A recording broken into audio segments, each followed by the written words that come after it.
भाई अगर आप सर्दियों के मौसम में यानी कि फॉग का अगर मौसम है और आप कहीं की ट्रिप प्लान कर रहे हैं तो भाई आपसे कहूँगा कि ऑटो, टैक्सी, बस या फिर ट्रेन या फिर सीधी-सी भाषा में ये कहूँ कि भाई आप पब्लिक ट्रांसपोर्ट का इस्तेमाल करिए।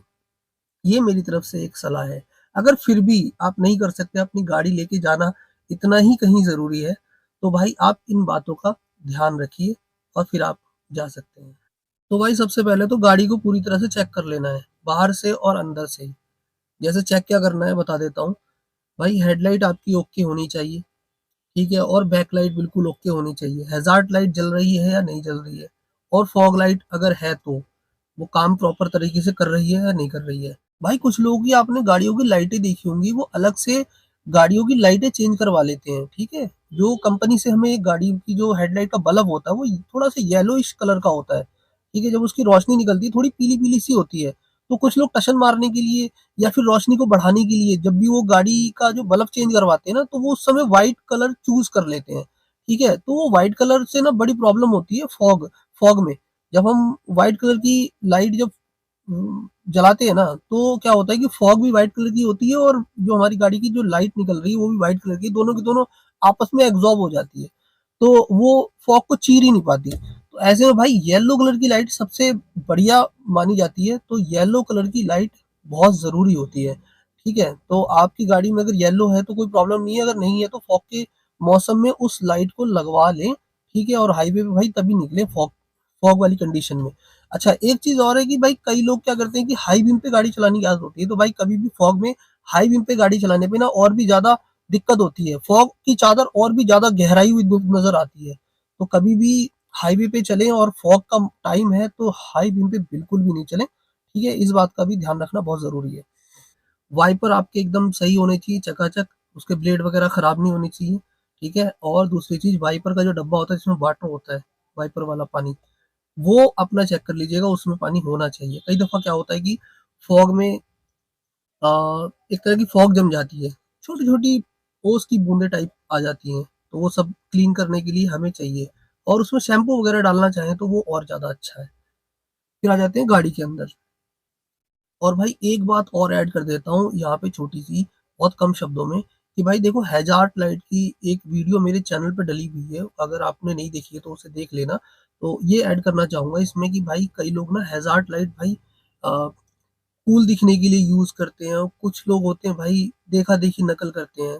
कई लोग हैज़ार्ड लाइट ऑन करके गाड़ी चलाते हैं, तो देखा-देखी भी लोग उसे ऑन कर लेते हैं। तो हैज़ार्ड लाइट का जो भाई पर्पज़ होता है वो फॉग वगैरह में यूज़ करने के लिए नहीं होता, लेकिन फिर भी अगर अत्यधिक फॉग है यानी बहुत ज़्यादा फॉग है तो आप उसे यूज़ कर सकते हो, ठीक है? उसका रीज़न ये है क्योंकि कई बार क्या होता है हमारी गाड़ी की जो बैक लाइट है, वो थोड़ी-सी अपने आप ही कभी फ्यूज़ हो जाती है या हमें पता नहीं चल पाता है ना? उस कंडीशन में अगर आप हैज़ार्ड लाइट अगर फॉग में यूज़ करते हैं, तो काफ़ी सपोर्टेबल होता है। तो ब्लिंक करती रहती है क्योंकि तो पीछे वाले वाहनों को पता लगता है कि हाँ, सामने गाड़ी है। अगर मान लीजिए कि हैज़ार्ड लाइट ऑन नहीं है और बैक लाइट एक हमारी खराब हो रखी है, तो सामने वाले को पीछे वाले को पता नहीं लग पाता है कि वो कार है या फिर बाइक है। क्योंकि बाइक में भी सिंगल लाइट जलती है और एक लाइट आपकी खराब हो गई, तो आप भी ऐसा ही फॉग में लगती है जैसे कार जा रही है। कार नहीं जा रही है, बाइक जा रही है, सॉरी। भाई देखो कई लोग ना भाई हीटर चला के गाड़ी चलाते हैं सर्दियों में, ठीक है? उसकी वजह से एक दिक्कत ये आती है कि फॉग ना शीशे पे ना विंडशील्ड पे जम जाता है। तो मैं इसकी एक सेटिंग बता देता हूँ आपको छोटी-सी। तो आपको जैसे गाड़ी लेके हाईवे पे निकलोगे आप फॉग में ना, तो आपको ये सेटिंग कर लेनी है। जो लोग हीटर चला के गाड़ी चलाना पसंद करते हैं उनके लिए बता रहा हूँ। तो इसे भाई आपको हीटर पे कर लेना है और इसको भाई इसे आप शीशे पे कर लेना, मिरर वाले पे, ठीक, मिरर कह रहा हूँ सॉरी, विंडशील्ड पर, ठीक है? और इसे फिर 1 नंबर पे आप इसे चलाना है आपने। तो इससे क्या होगा कि आपकी विंडशील्ड पे फॉग नहीं जमेगी। और कुछ लोगों को हीटर पसंद नहीं है, ठीक है? लेकिन अब हीटर पसंद नहीं क्योंकि अंदर ह्यूमिडिटी होगी जब इंसान गाड़ी चलाएगा शीशे बंद करके सर्दियों में, शीशे खोल के तो गाड़ी चला नहीं सकते। तो इसकी वजह से भाई फॉग जमेगी। तो इसका फिर क्या उपाय है? आपको हीटर पसंद नहीं है तो आप इसका एसी का बटन ऑन कर लीजिए और इसको अपने हिसाब से एडजस्ट कर लीजिए ताकि आपको एसी की वजह से ठंड भी ना लगे और थोड़ा-सा हीटर हीटर इसमें मिक्स रहेगा। तो जिसकी वजह से आपको मतलब ना ही गर्मी लगेगी, ना ही सर्दी लगेगी और फॉग भी नहीं जमेगी। तो ये आप सेटिंग कर लेना, ठीक है? हाईवे पे जाने से पहले। तो भाई गाड़ी वगैरह चेक हो गई, अब बात कर लेते हैं भाई फॉग में गाड़ी चलानी कैसे है? तो भाई जब भी आप फॉग में गाड़ी लेके निकले हाईवे पर तो गाड़ी की स्पीड एक तो आपके कंट्रोल में होनी चाहिए और दूसरी चीज़ भाई हाई स्पीड लेन में गाड़ी लेके नहीं चलना है। सेंटर वाली लाइन में गाड़ी रखिए या फिर लेफ्ट वाली लाइन में गाड़ी रखिए। वो मैं इसलिए बोल रहा हूँ हाई स्पीड वाली लाइन में नहीं जाना है। इसकी वजह ये है कि भाई देखो, जब भी फॉग फॉग पता है किस तरह से, फॉग का पैटर्न क्या होता है। फॉग भाई देखो, आपको लगेगा कि जैसे विजिबिलिटी एकदम ठीक ठाक है, आप अपनी राइट लेन में चल रहे हो हाई स्पीड लाइन में, भाई अचानक से फॉग के बादल आते हैं। कभी लेफ्ट से आ जाएंगे, कभी राइट से आ जाएंगे, अकॉर्डिंग टू हवा हवा कहाँ बह रही है, तो उस हिसाब से आपके आगे अचानक से आ जाएंगे, सब कुछ ब्लाइंड हो जाएगा। और तो ऐसी कंडीशन में बड़ी दिक्कत हो जाती है भाई। एक वाक्य मेरे साथ भी हुआ था। मैं अलीगढ़ की तरफ जा रहा था गाजियाबाद से, उस वाले हाईवे की बात है, तो भाई अचानक से एक चिल्लाने की आवाज आती है। तो जैसे ही मैंने फिर ब्रेक अप्लाई करे, मुझे भी कुछ दिखना शुरू हुआ अचानक, क्योंकि ऐसे ही हुआ था मेरे साथ। तो जैसे ही शोर आया तो मैंने भाई एकदम से ब्रेक अप्लाई करे, ठीक है, और कंट्रोल करते करते करते, क्योंकि मैं मेरी गाड़ी की स्पीड अच्छी खासी थी, मैं ना लेफ्ट ले सकता था अचानक और ना ही मैं कहीं राइट में जा सकता था, क्योंकि राइट में डिवाइडर था। तो मैंने ब्रेक अप्लाई करे तो भाई गाड़ी मतलब फिसलती हुई कहो या फिर थोड़ा सा कंट्रोल में आ गई गाड़ी एकदम से, बिल्कुल आगे सामने ट्रक था। तो ट्रक वाले ने क्या कर रखा था, अपना जो क्लीनर है ना ट्रक का, वो ट्रक के पीछे खड़ा कर रखा था, क्योंकि उसकी बैक लाइट जल नहीं रही थी ट्रक की। शायद हो सकता है कुछ बैटरी वैटरी का इशू रहा होगा, है ना। तो ऐसे करके मेरी गाड़ी बची, तो उसको मेरी गाड़ी दिख रही थी, क्योंकि मेरी मेरी गाड़ी की हेडलाइट ऑन थी। तो भाई उस दिन तो मैं बाल-बाल बचा। तो भाई ऐसी कंडीशन कभी भी आ सकती है। भाई मेरे सामने तो ट्रक था, तो चलो बच गया बाल-बाल। लेकिन ऐसे में कभी कोई खंभा भी हो सकता है सामने अचानक, या फिर रोड घुमावदार हो और हमारी गाड़ी नीचे भी उतर सकती है, ठीक है? तो हाईवे तो काफ़ी हाइट पे होते हैं और नीचे पे गाड़ी गई तो फिर समझो हो गया कबाड़ा। तो ऐसी कंडीशन से बचने के लिए भाई आपको गाड़ी एकदम लिमिटेड स्पीड में रखनी है, वही बता रहा हूँ बार-बार, और गाड़ी को राइट लेन में नहीं चलाना है। और कभी ऐसी कंडीशन बन जाए कि बहुत ज़्यादा फॉग है, बिल्कुल ब्लाइंड, सब कुछ नज़र नहीं आ रहा है। ऐसी कंडीशन भी मेरे साथ तो भाई बहुत बार आई है, और मैंने तो एक बार नीचे उतार भी दी है गाड़ी।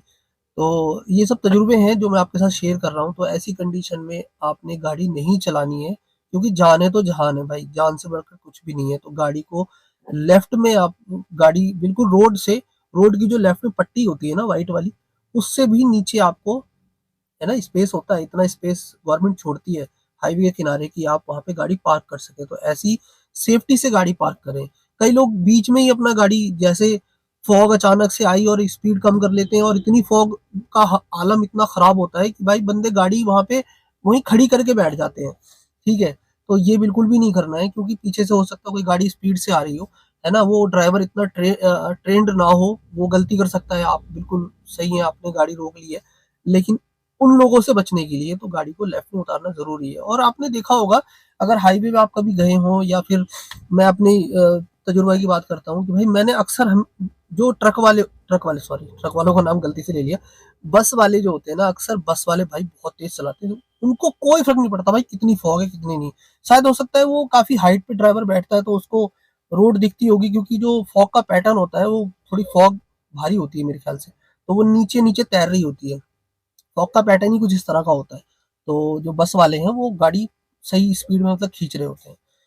तो इन सब चीज़ों से बचने के लिए आपको गाड़ी को पार्क कर देना है। अच्छा, इंतज़ार करें, फिर कभी-कभी क्या होता है, एक जत्था आता है या फिर यूँ कह लें काफ़िला, बस का, कारों का, है ना? तो कोशिश करें कि ऐसे काफ़िले के साथ चलने की, ठीक है? क्योंकि ऐसा तो है नहीं कि आप खड़े होने के लिए वहाँ पे हाईवे पे निकले हो ना, आपको कहीं न कहीं आपकी मंज़िल है, आपको वहाँ जाना है, तो आपको चलना तो है ही। लेकिन अगर कोई ऑप्शन नहीं है तो बेहतर यही है कि आप रोड के साइड में बैठ जाएँ, गाड़ी लेके आराम से। और अगर आपको इस तरह का काफिला मिल जाए, तो एक साथ कई सारी गाड़ियां जाती हैं फॉग में, तो आप उस काफिले के साथ ऐड ऑन हो जाइए, लेकिन स्पीड को मेंटेन रखना है, यानी कि कंट्रोल रखना है, सॉरी मेंटेन नहीं, स्पीड को कंट्रोल रखना है। और दूसरी चीज ध्यान किस बात का देना है कि डिस्टेंस मेंटेन करना है, ठीक है। तो क्योंकि सामने वाला गलती कर सकता है, और ऐसी कंडीशन ही होती है जो जो गाड़ियां आपने सुना होगा कि भाई एक्सप्रेस वे पे इतनी इतनी गाड़ियां लगातार 15 गाड़ियां 20 गाड़ियां 25 गाड़ियां आपस में ठुक गई, तो ऐसी कंडीशन होती है, सामने वाला ड्राइवर गलती करता है, उसके चक्कर में पूरी एक चेन बन जाती है, और धा धा धा धा धा, ठीक है, आप समझ रहे होंगे। तो इसलिए स्पीड सही से अपना मेंटेन रखनी है, और डिस्टेंस भी मेंटेन करके चलना है। तो भाई जैसे मान लो काफिला नहीं है, तो काफिला नहीं है उसके बावजूद भी आपको इतनी विजिबिलिटी तो होनी ही चाहिए रोड पे कि आपको रोड की साइड की पट्टियां नजर आए, ठीक है। तो आपने आपने एक लाइन में गाड़ी को रखना है, राइट में और लेफ्ट में दोनों पट्टियों का ध्यान में रख के 20 सेंटर में अपना गाड़ी चलानी है और गाड़ी स्पीड का ध्यान रखना है। फॉग के अकॉर्डिंग आपको स्पीड रखनी है और गाड़ी आप अपनी लेन पे चला सकते हैं अगर काफिला नहीं है तो, ठीक है। और भाई अंत में चलते-चलते भाई एक बात का और ध्यान रखें, क्योंकि देखो आप हाईवे पे हो और फॉग में ड्राइव कर रहे हो, देखो हादसा किसी के साथ भी हो सकता है। अगर हाईवे पे फिर भी ऐसी कंडीशन बन जाए कि गाड़ी अगर लग जाए, भिड़ जाए या फिर आप किसी किसी का और का भी अगर आप देखते हैं कि हाँ, किसी के साथ हादसा हुआ है, तो फिर वहाँ से ऐसे ही ना जाएँ, ठीक है? और या फिर खड़े ना रहें, वीडियो ना बनाएँ। भाई आप ये कर सकते हैं कि आप वहाँ पर टोल प्लाज़ा को कॉल करके उनको इन्फॉर्म कर सकते हैं। ठीक है? या फिर पुलिस को कॉल करके इन्फॉर्म कर सकते हैं। तो ये चीज़ का भी ध्यान रखना है हाईवे पे चलते समय। तो भाई इसी तरह के टॉपिक के लिए भाई चैनल को सब्सक्राइब कर लीजिएगा। अगर वीडियो अच्छी लगी हो तो लाइक और शेयर भी कर दीजिएगा। तो मिलते हैं आपसे फिर किसी ऐसी ही वीडियो में। जय हिंद।